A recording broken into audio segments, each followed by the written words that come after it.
पीछे के वीडियो में हमने डाइवर्जेंस ऑफ अ वेक्टर बात किया था। Divergence of a vector here is the vector can be written as in a curvilinear coordinate system h1 h2 h3 कोष्टक में del upon del q1 a1 h2 h3 plus del upon del q2 where del shows the derivative partial derivative a2 h1 h3 plus del upon del q3 is equal to a3 h1 h2. This is the divergence of a vector, formula of a divergence of a vector. और भी हमने discuss किया था curvilinear coordinate system में, polar coordinate system में, cylindrical coordinate system में क्या क्या वैल्यू होगी। यहाँ पे हम बात करेंगे किसी वेक्टर का कर्ल क्या होता है। तो here curl CURL curl of a vector. तो हम जानते हैं suppose A is the vector, then A can be written in the form of component E2 plus E3 A3। This is the equation A। तो हम यही कर लेते हैं, suppose let A be a vector then क्या हो जाएगा, A can be written as A1 E1 plus A2 E2 plus A3 E3 equation 1। Then the curl of A written as curl of A is equal to curl A1 E1 plus A2 E2 plus A3 E3। Now cross A1 E1 plus curl of A2 E2 plus curl of A3 मतलब मेरा ये है कि हम एक एक component का सबसे पहले कर्ल फाइंड कर लेते हैं, उसके बाद उसको लास्ट में ऐड कर देते हैं, तो हम कर्ल पा जाते हैं A का।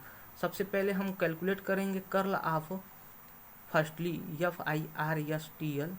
FIRSTLY। Firstly calculate the value of A1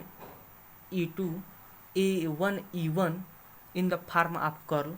तो कर्ल होता क्या है, तो अगर हम कर्ल की बात करें तो curl shows the rotation of a vector in a space, that means a vector how to rotate in a space, that means curl refers a vectors rotation in a space. तो curl होता यही है कि the definition of curl is define as, that means the curl is define as how to a vector rotate in a space about a point. Then curl of A1 E1 is equal to, here we know that the del Q1 is equal to E1 upon H1, then the value of E1 is equal to H1 del Q1, here del Q1 shows the gradient of Q1, then the value of E1 substituting in this equation, curl of A1, the value of E1 is equal to H1 del Q1, H1 gradient of Q1 equation A। हम एक identity की बात करते हैं, वो identity क्या होती है, here phi and A, then this equation also can be written in this form phi cross A,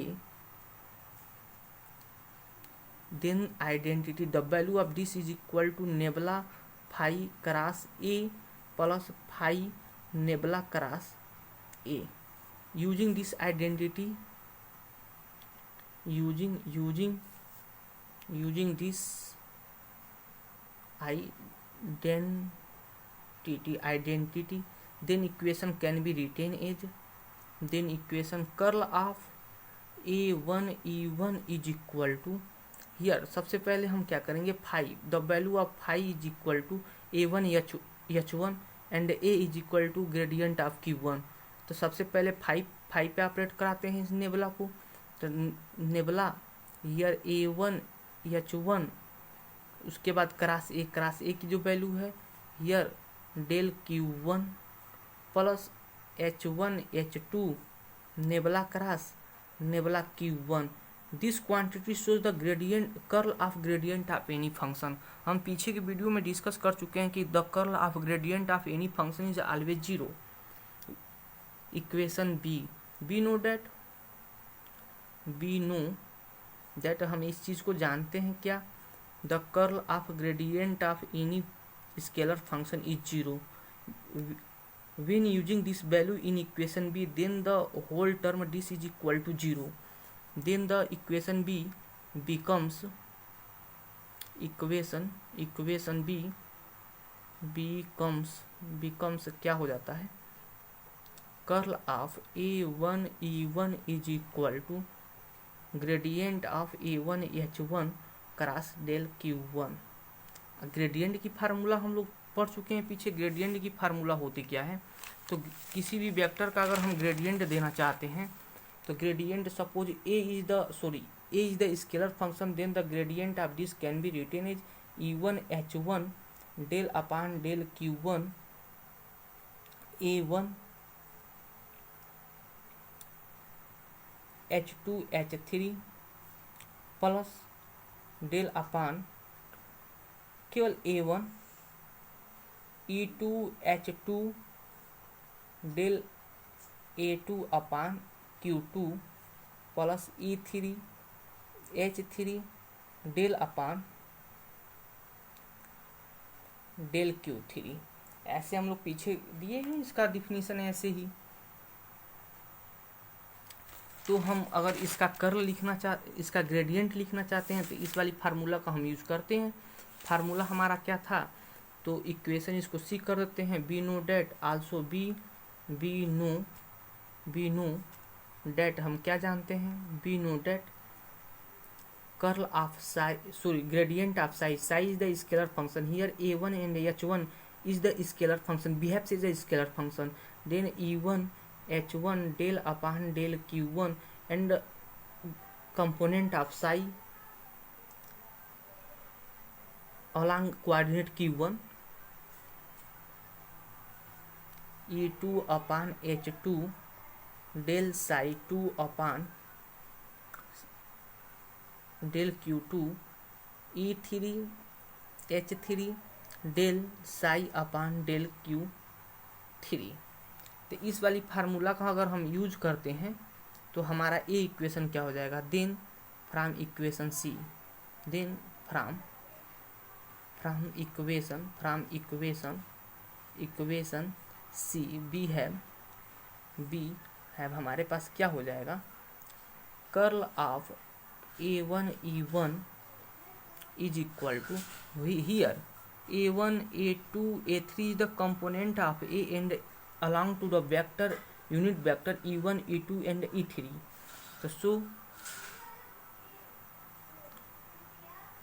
E1 H1 del upon del Q1 A1 E1 H1 E2 H2 del upon del Q2 A2 A1 H1 E3 H3 del upon del Q3 A1 H1 cross del Q1 है Q1 हो जाएगा। अब हम क्या करते हैं, इस Q1 की वैल्यू को हम रख देते हैं, तो इस वाली इक्वेशन से Q1 की जो वैल्यू होगी ए वाली होगी, तो using del Q1 is equal to E1 upon H1 in above equation, then हमारे पास क्या हो जाएगा, curl of A1 E1 is equal to E1 H1 del upon del Q1 here a missing point A1 H1 E2 H2 del upon del Q2 A1 H1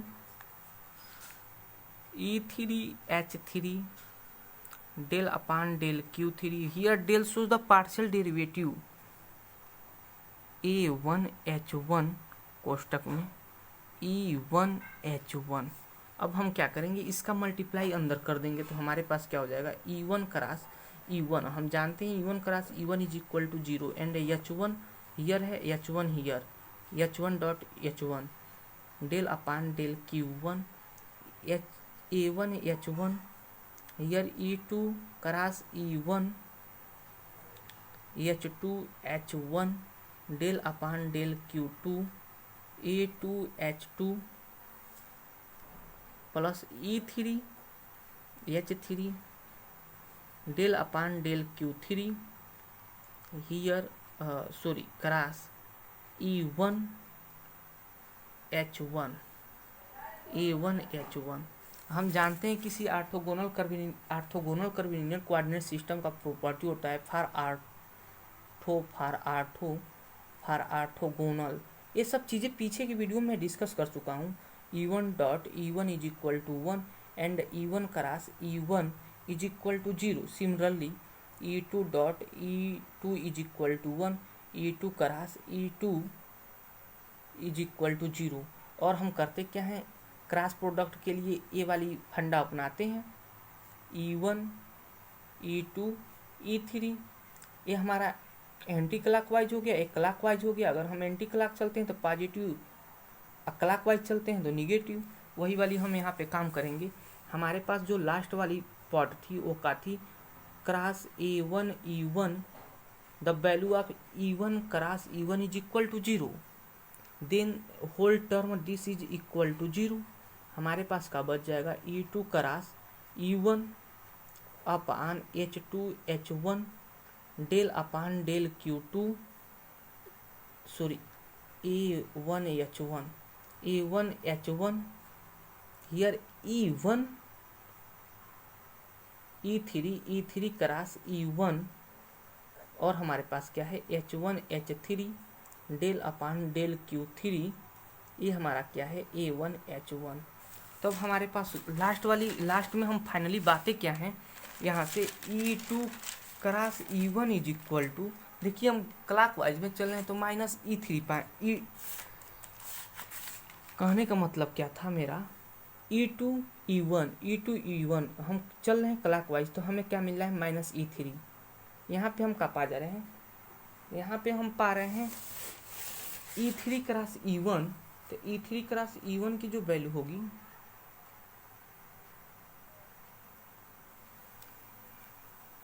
E2 हो जाएगी, E3 cross E1 की value E2 हो जाएगी। तो यहाँ से हम देखिए E2 E1 मिल रहा है हमें तो माइनस E3। ऐसे हम चल रहे हैं, कहने का मतलब मैं ऐसे चल रहा हूँ, एरो हमारा ऐसे है, हम उल्टा चल रहे हैं तो इसलिए माइनस E3। और यहाँ पे क्या हमें मिल जा रहा है, E3 E1 गिव्स E2। तो E2 सबसे पहले इस वाली पार्ट को मैं लिख रहा हूँ H1 H3 del upon del Q3 और हमारे पास क्या है A1 H1 here E2 cross E1 minus E3 H2 H1 del upon del Q2। यहाँ पे क्या हो जाएगा A1 H1। ये हमारा हो गया cross A1 E1 equation A। Similarly हम कर क्या सकते हैं A2 कंपोनेंट के लिए,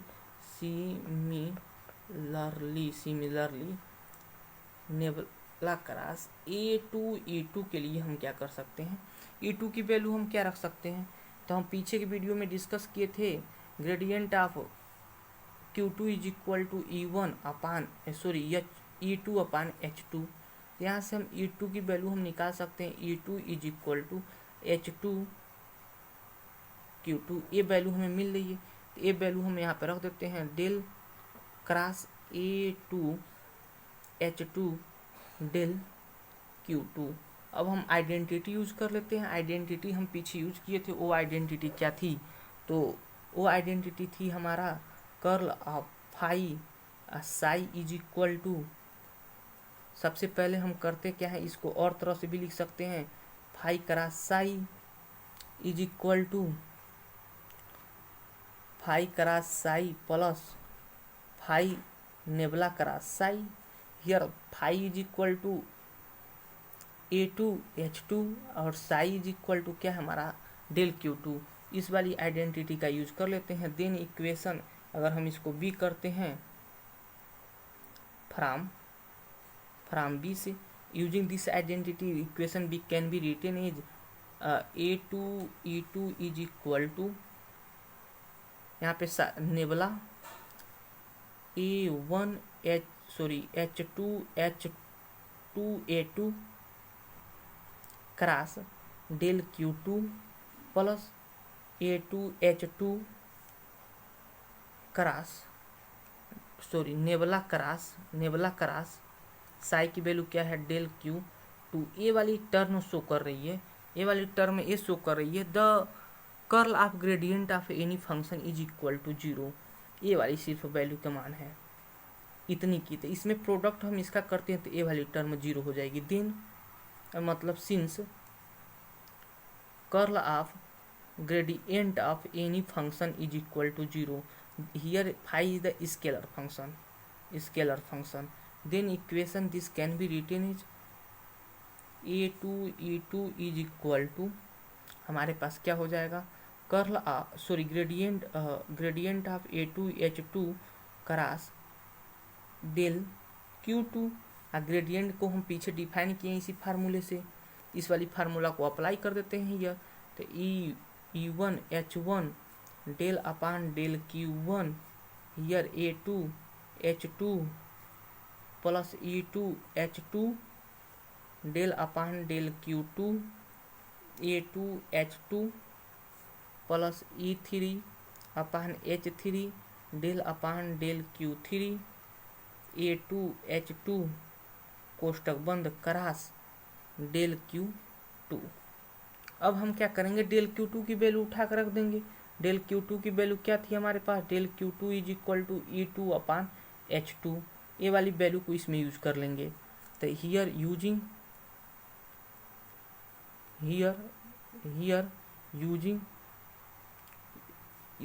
del Q2 is equal to E2 upon H2 in above equation, then this equation can be written as E1 upon H1 del upon del Q1 A2H2 plus E2 upon H2 del upon del Q2 A2H2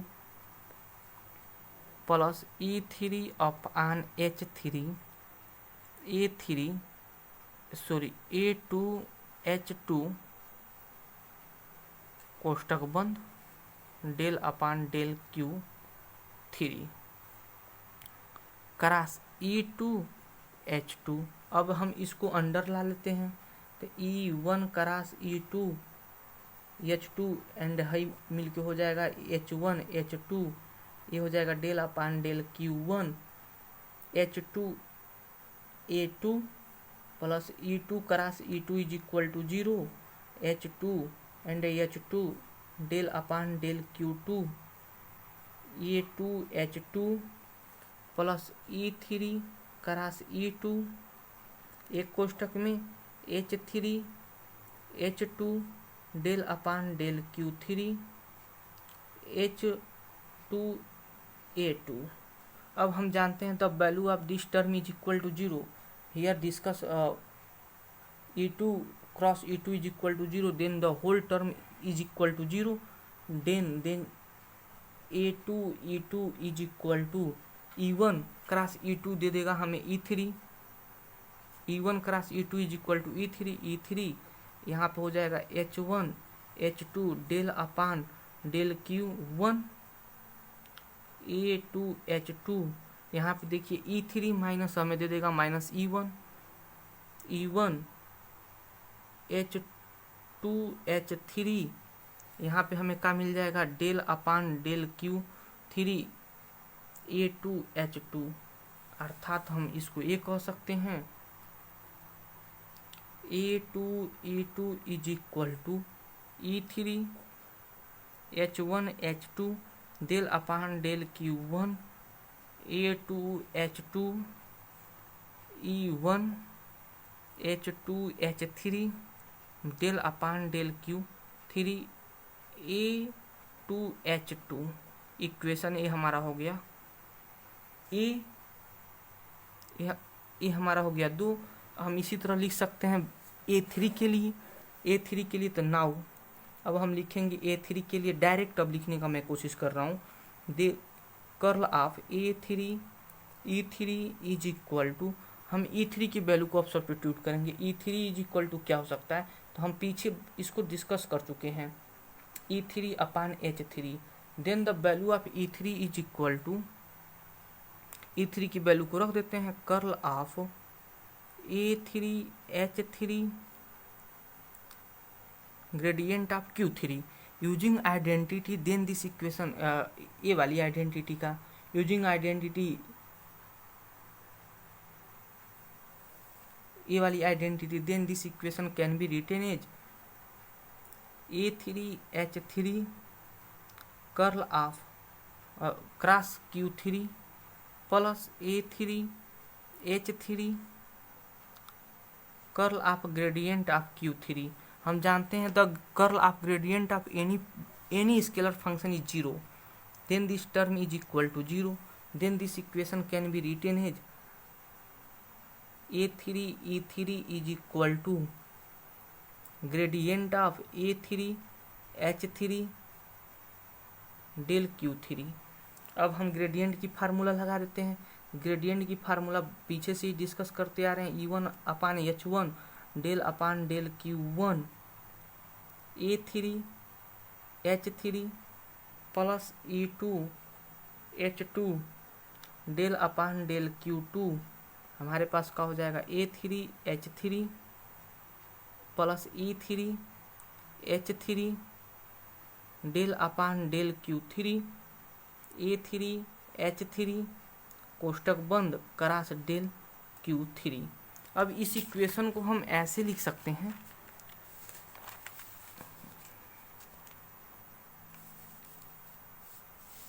इस equation को हम कैसे लिख सकते हैं, तो ये हमारा हो जाएगा del Q3 is equal to क्या था E3 upon H3 using in this equation using above equation, then above equation can be written as A3E3 is equal to E1 H1 del upon del Q1 A3H3 plus E2 upon H2 del upon del Q2 A3H3 plus E3 upon H3 del upon del Q3 A3H3 cross E3 upon H3। अब हम E3 को अंदर करेंगे तो ए वाली E3 cross 0 हो जाएगा। तो हम इस इक्वेशन को क्या लिख सकते हैं E1 क्रॉस E3, यहाँ पे H1 H3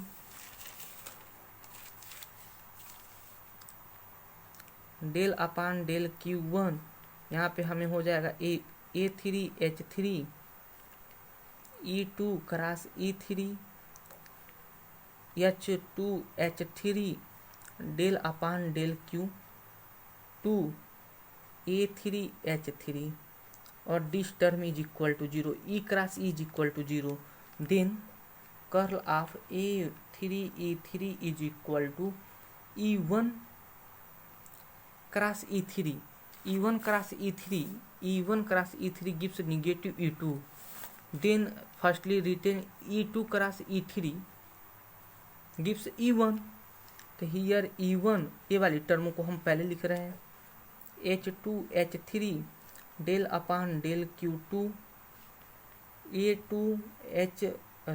A3H3 minus this gives the negative E2, तो E2 H1 H3 del upon del Q1 A3H3 equation 3। Now adding, now from तीनों इक्वेशन को जोड़ लेते हैं।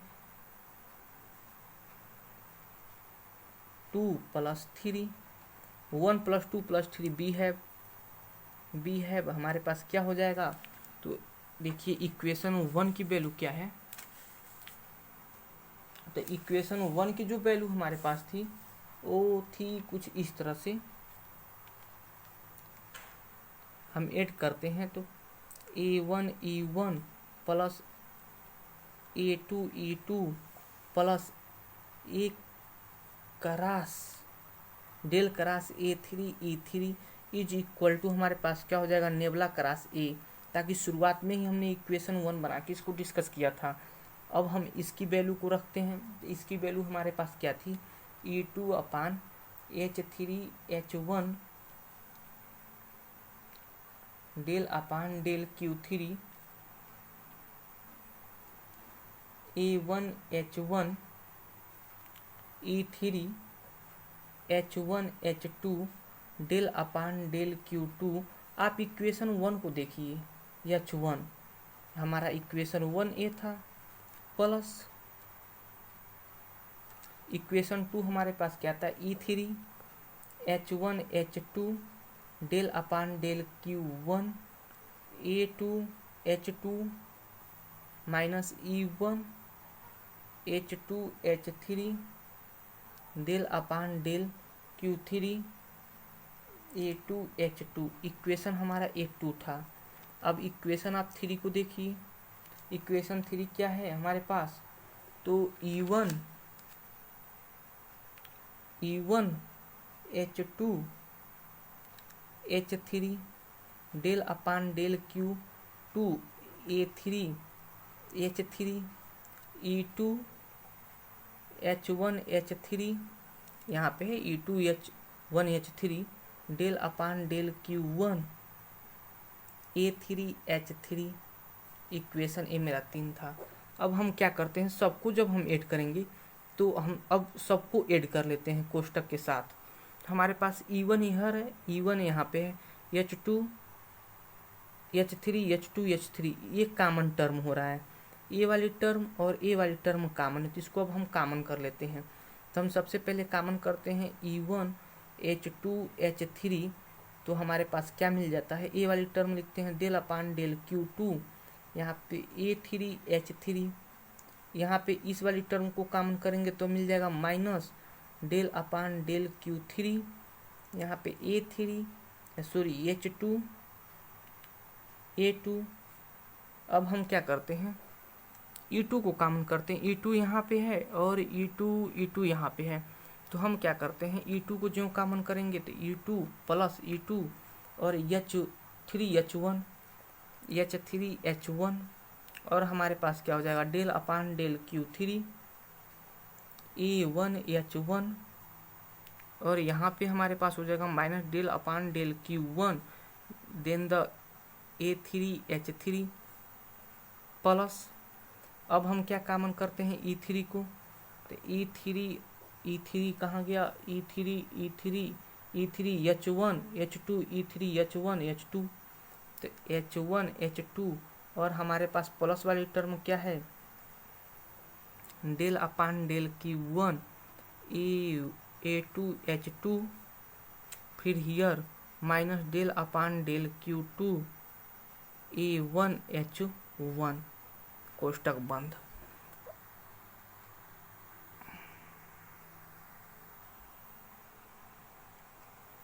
तब हम क्या कर सकते हैं, अब इसको मैट्रिक्स फॉर्म में मैं लिखना चाहता हूँ, तो हम क्या करते हैं, इसको मैट्रिक्स फॉर्म में इस वाली इक्वेशन को कैसे लिख सकते हैं, 1 अपान h1 h2 h3 e1 h1, जब हम e1 को लेंगे साथ में तो h1 कैंसिल, e1 h2 करा h2 h3 मिल जाएगा हमें, ठीक। यहाँ पे e2 h2, जब e2 वाली कंपोनेंट को लेंगे तो h2 कैंसिल हो जाएगा, h1 और h3 मिल जाएगा, e3 h3, जब e3 वाली कंपोनेंट को लेंगे तो यहाँ पे 3 कैंसिल हो जाएगा, h1 h2 मिल जाएगा। अब हम क्या करते हैं, इसको del upon del q1 del upon del Q2 del upon del Q3 A1 H1 A2 H2 A3 H3। ये हमारे पास कर्ल ऑफ ए की वैल्यू है। इसको सॉल्व करेंगे तो ए मिलेगा, इसको हम इस रूप में लिख सकते हैं। That means the curl of A can be written as A is equal to 1/H1 curl of A is equal to 1/H1 H2 H3। यहाँ पे हमारे पास क्या हो जाएगा E1 H1 E2 H2 E3 H3 del upon del Q1 del upon del Q2 del upon del Q3 A1 H1 A2 H2 A3 H3। Here A1 A2 A3 is the component of a vector A and H1 H2 H3 is the unit scale factor associated with the coordinate Q1 Q2 Q3 and the Q1 Q2 Q3 with derivative form shows the derivation in a function that taken bit here is the place of A। तो हमारे पास अब हम देखेंगे इन Cartesian coordinate system. तो अब Cartesian coordinate system में देखते हैं कर्ल क्या होगा। तो सबसे पहले curl of A can be define as H1 H2 H3 E1 H1 E2 H2 E3 H3 del upon del Q1 del upon del Q2 del upon del Q3 A1 H1 A2 H2 A3 H3 in Cartesian coordinate system in Cartesian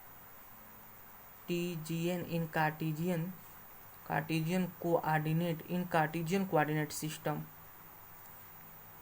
SYSTEM system. हमारे पास the value of H1 is equal to H2 is equal to H3 is equal to 1। हमने discuss in सब चीज़ों का कर चुका है। Curvilinear coordinate system and जहाँ पे H1 H2 की वैल्यू हमने निकाला है उसको स्केल फैक्टर करके वीडियो है, उसमें उसका लिंक मैं डिस्क्रिप्शन में भी डाल दूंगा। और हमारे पास Q1 is equal to X Q2 is equal to Y Q3 is equal to Z। Putting this value in this equation A, then curl of A is equal to H1 H2 H3 की जो value हो जाएगी H1 H2 H3 की जो value हो जाएगी 1 हो जाएगी। प्रोडक्ट करते हैं तो हमारे पास E1 की जगह पे क्या हो सकता है I is equal to E1 in a Cartesian coordinate system, E2 is equal to J, E3 is equal to K। तो हमारे पास E1 E2 E3 जहाँ पे I J K हम लिख सकते हैं del upon del X del upon del Y del upon del Z। और हमारे पास A1 जो वेक्टर दिया रहेगा उसका O वाली component along to the X axis, that mean the I axis, I coordinate की ओर, यूनिट वेक्टर I की ओर। और हमारा H1 की वैल्यू 1 है, A2 A3।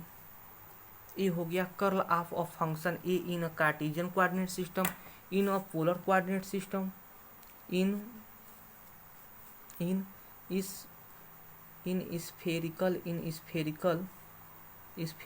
polar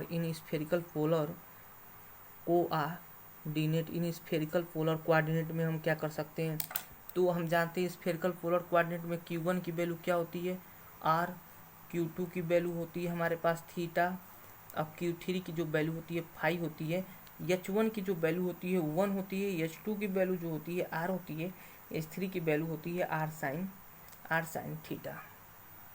तो हम इन तीनों का प्रोडक्ट कराएंगे तो R स्क्वायर साइन थीटा पाएंगे। Using this value in equation 1 then the curl of any vector in a spherical polar coordinate 1/H1 H2 H3 की वैल्यू यहाँ से R square sine theta R square sine theta. Here E1 H1 की value 1 है 1, E2 H2 की value क्या है R है, E3 हो गया और H3 की वैल्यू क्या है R साइन थीटा हो गया। Del upon del R, del upon del theta, del upon del phi. और यहाँ पे हमारे पास A1 H1 की वैल्यू 1 है, A2 H2 की वैल्यू R है, A3 H3 की वैल्यू R साइन थीटा है। When we solve this equation, then we find the curl of any vector in a spherical polar coordinate, in a cylindrical coordinate, cylindrical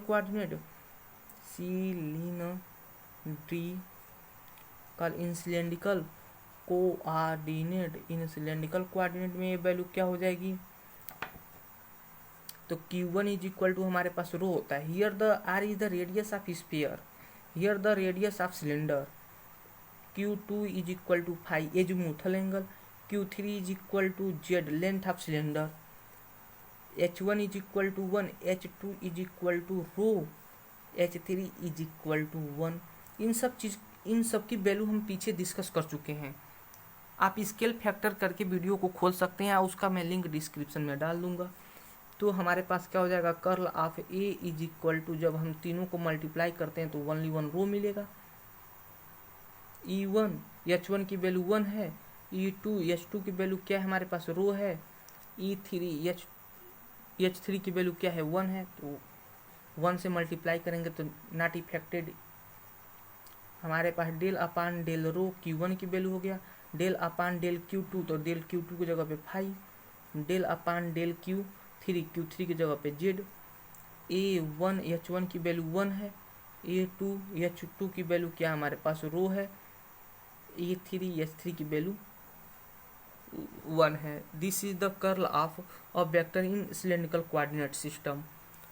अब हम आगे की video में बात करने वाले हैं लाप्लासियन। लाप्लासियन होता क्या है, थोड़ी सी डिस्कस मैं उसको कर लूँ। लाप्लासियन को डिफाइन करते हैं Q1। Here Q1 is the scalar function, scalar function. Laplacian is defined as the divergence of a gradient of a scalar function. When we take the gradient of scalar function, then this gives the vector function, then possible the divergence of a vector. तो ये वाली equation हम कहते हैं क्या चीज़, मैंने ये बताया how to define a Laplacian. तो Laplacian is define as divergence of gradient of a scalar function. Here Q1 is the scalar function. Suppose phi is the scalar function. This can be written nebula square phi. Here we conclude two result. First, if del square phi is equal to 0. दूसरा if del phi square मतलब del square phi is equal to constant, then this equation called the Laplace equation, Laplace equation। और ये equation को हम कहते हैं poison equation. तो हम लोग जब किसी ट्रांजिस्टर में बिट को फाइंड करते हैं तो हम ये वाली इक्वेशन की मदद लेते हैं। लाप्लासियन इक्वेशन की बहुत बड़ी क्वालिटी है। This value del square phi is equal to 0 has no extremum point. हम जानते हैं क्या चीज़ की, अगर suppose F is the function of some quantities यक्स, then we want to find what is the position of extremum, what is the value of extremum. There are two type of extremum, maximum and minimum.